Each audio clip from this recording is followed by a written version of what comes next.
Faye here, Into the Unknown, and we're heading up to Mount Kembla. We decided to go up in the daytime. I'm just going to use a normal camera here, and we're going to just have a look. Melissa covering her face up. And so we're just going to have a look around with Woody's adventures over there driving. Looks like I'm driving, but I'm not. Yeah, so we're just going to have a look around the daytime so we don't fall into any holes, because we just don't know what the ground is like up there. So it's up at Mount Kembla, just past the Mount Kembla Hotel, and that's the Windy Gully Cemetery. Right.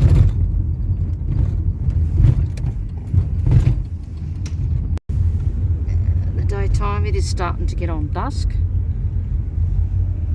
and these are the houses across here, but I'll more or less film across the road here in case people come out.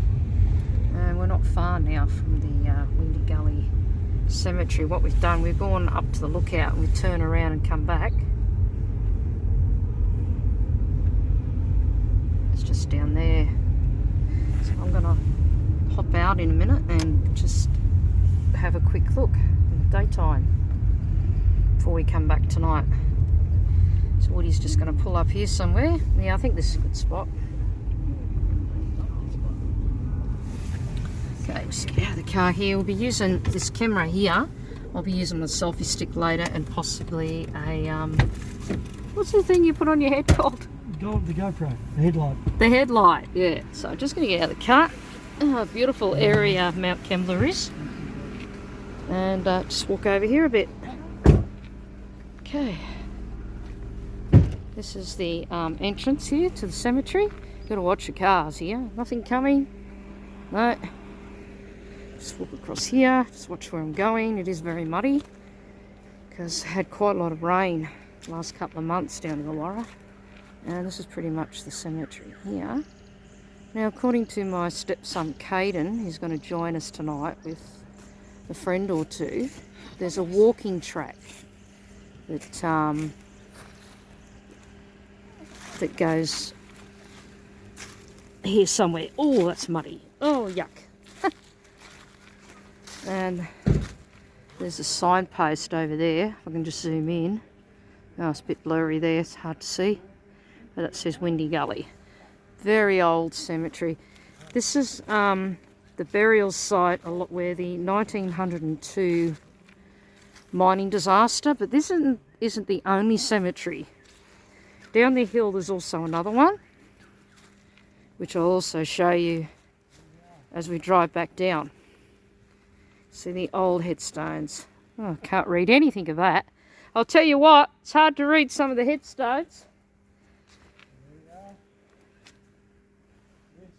Hard to read some of the headstones. He's busy filming over there. What do you reckon, Melissa? Hard to read the headstones? They're really worn off. Oh, like Goulburn up here. Cold. Oh, that one says. But in the night time is where it's been known to have a lot more activity happen. So, yeah. I have been up here before when I was in my 20s, actually. I came up here with my auntie and my mum. Yeah, we heard about this place, so I have been here before. A few times. And actually, I was going to rent a house that was over the other side there. You can just sort of see there now in the distance. That'd be fantastic to live right next door. I could have been doing ghost hunting every night. And if you do the same place too often, it becomes a bit boring. So it's good to do a couple of times. There's another one there, old headstone. But like I said, at night time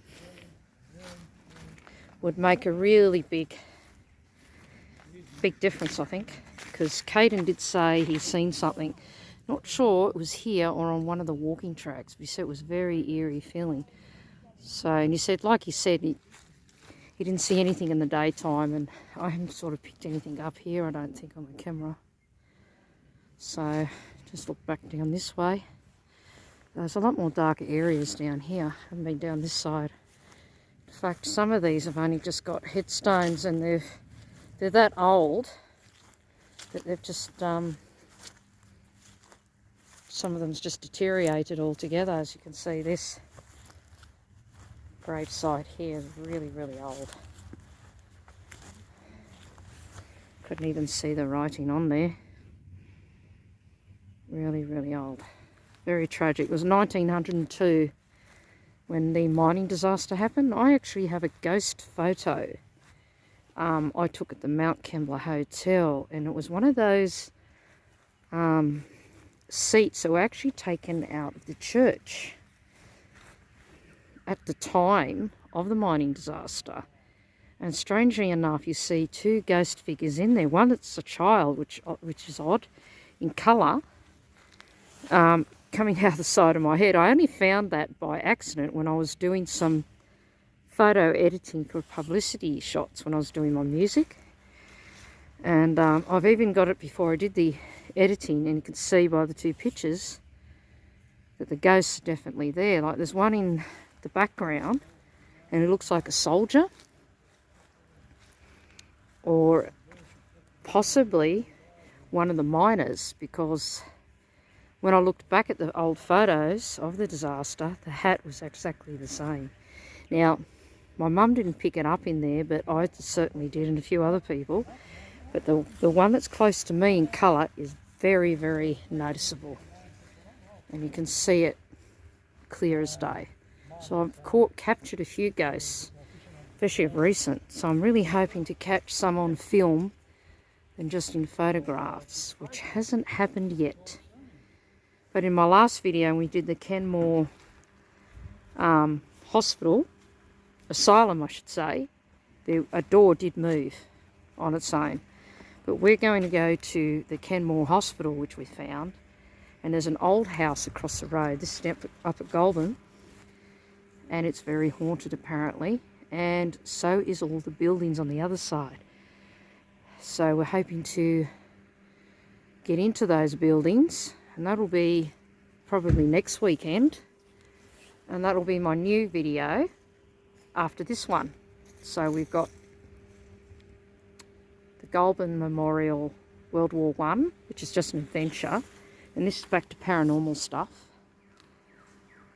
and then the paranormal, hopefully, of the Kenmore Hospital.